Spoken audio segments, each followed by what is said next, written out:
Olá, esse é seu programa Literatura e Outras Leituras. Eu sou Solemar, esse é o Zé Fábio. E hoje nós vamos falar sobre o estranho caso do Dr. Jekyll e do Sr. Hyde.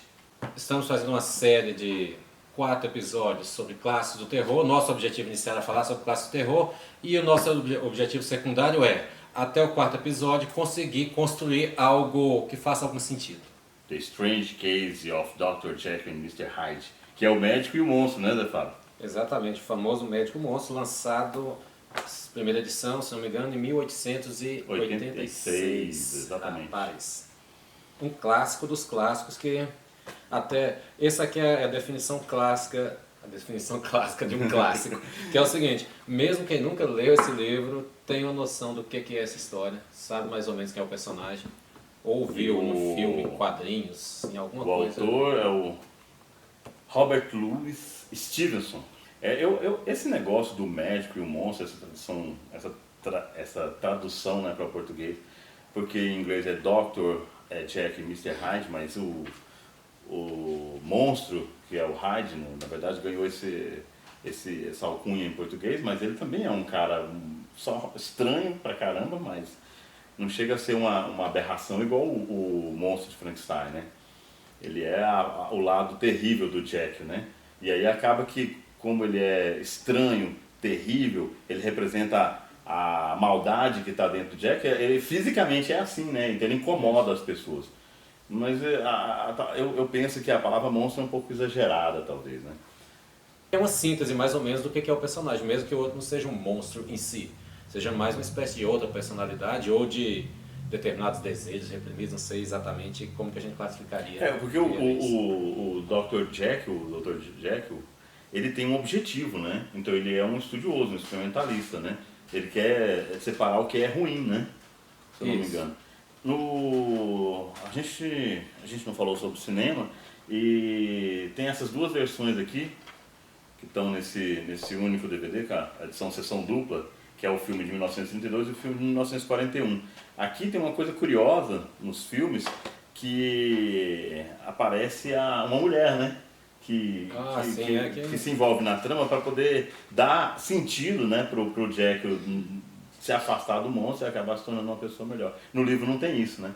O livro é uma luta constante dele com ele mesmo e o Sr. Utterson tentando mostrar para ele que essa personalidade não é boa, ele quer se afastar dele, mas o Hyde acaba tomando conta, né? Acaba ficando presente cada vez mais.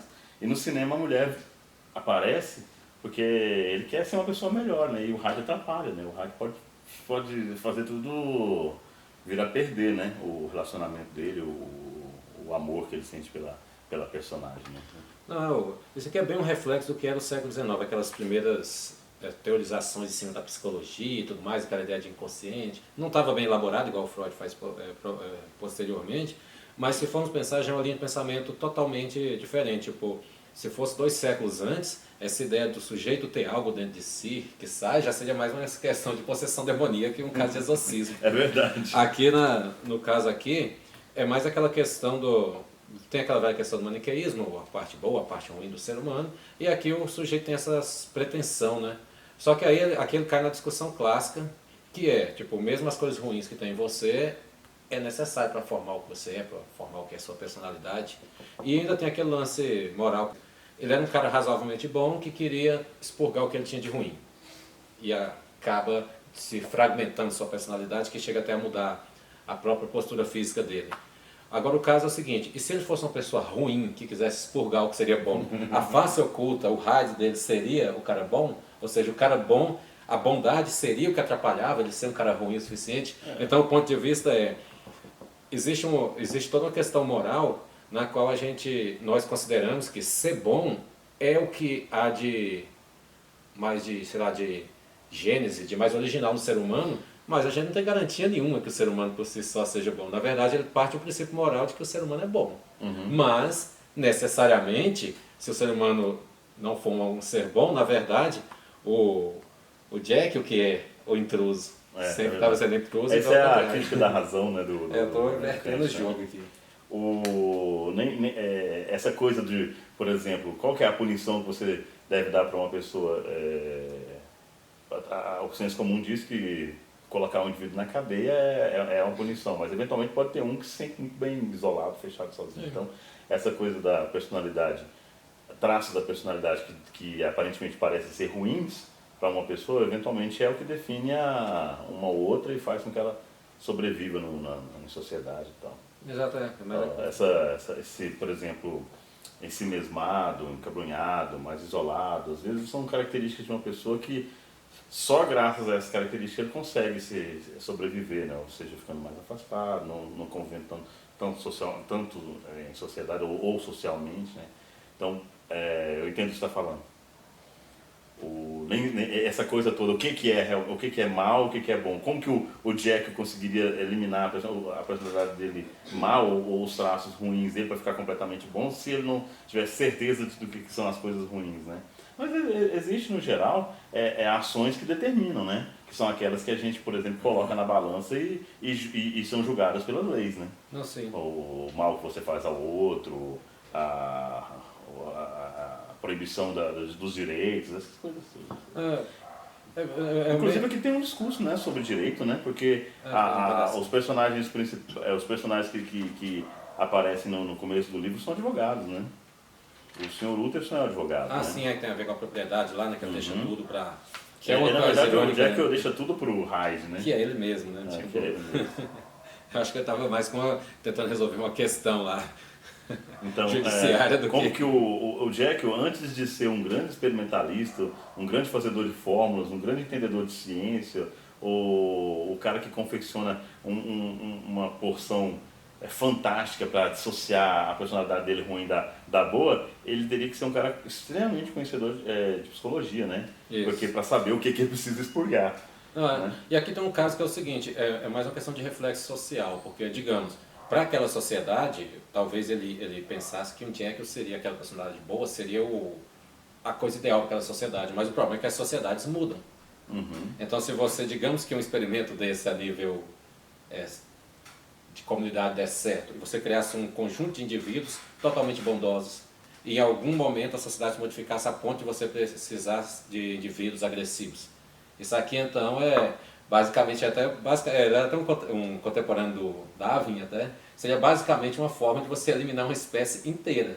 Porque se qualquer espécie se desenvolve com determinadas características, e você considera algumas características erradas, se ela se desenvolveu é porque ela se adaptou àquela sociedade, ela se adaptou àquele espaço. Se você arranca, o indivíduo não se adapta. Tanto que o Hyde, que é o forte, o Jekyll, por exemplo, ele não consegue não é que ele não consegue se manter na sociedade justamente porque as características que ele considerava boas não eram as características necessárias para viver numa sociedade. Ele não se adaptou e paciência. Esse é um bom discurso, porque ele pode ficar tão frágil né, com essa personalidade só do Jack que ele se torna...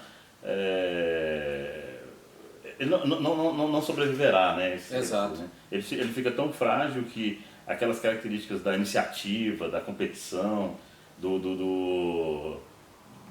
como é que a gente fala quando alguém ameaça a gente se defende,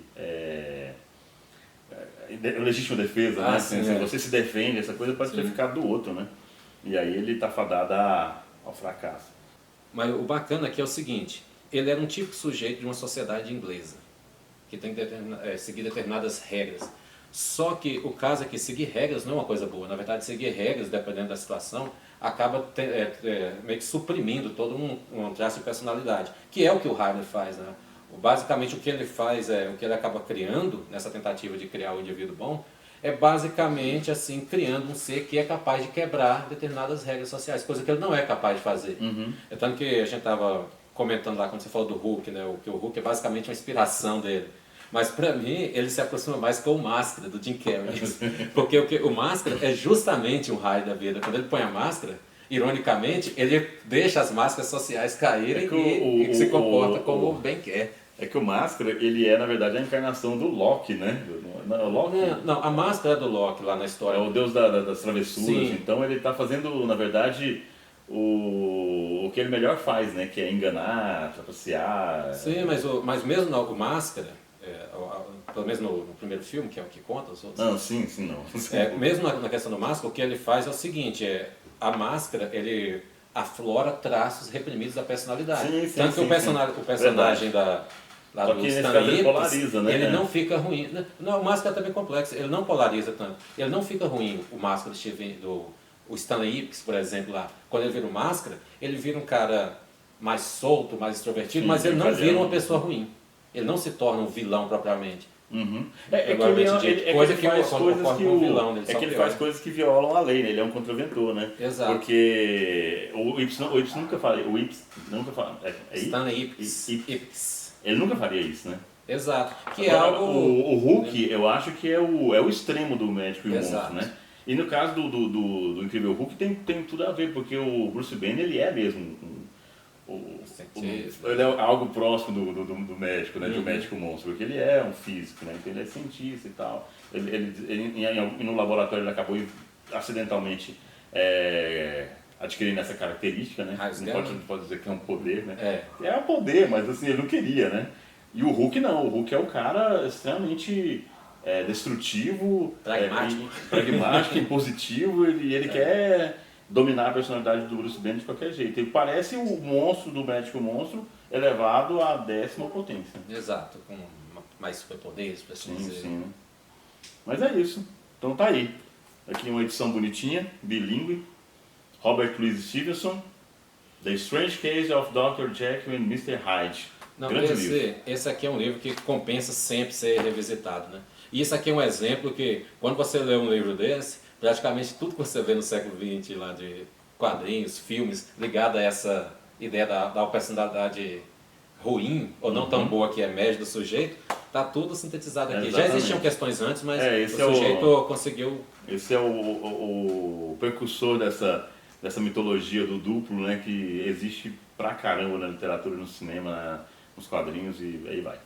Ele pega a ideia do duplo e explora um pouquinho diferente do que se tinha, né? Porque aqui o duplo não são igual no caso do Alan Poe. O duplo, né? Que você pega você pega como que tem um conto clássico do Alan Poe. Depois eu lembro o nome lá, que são dois sujeitos idênticos com personalidades distintas. Ou do Saramago, né? Tem o Homem Duplicado, né? Ah, sim, são dois caras ele pega a ideia depois. Só que aqui não, aqui são duas personalidades no mesmo corpo e que afeta até características físicas. Então, quando eu falo dupla é porque eles são, inclusive, fisicamente diferentes. Sim. Né? Tem algo no Hyde que lembra o Jack, mas é estranho e incomoda. Então ele parece ser uma outra pessoa totalmente diferente. E, de fato, ele tem aquilo que o Jack não tem. Então eles são diferentes. Não, é indiscutivelmente um clássico. Indiscutivelmente um clássico e sempre recomendado. Não tem como. Isso aqui é uma coisa que... Essa é uma ideia bastante original. E como ela é a precursora, ela é a ideia. Ela é a ideia, fazer o quê, né? Então acho que por hoje é isso. É isso aí. E despedida. Tchau. Acabou.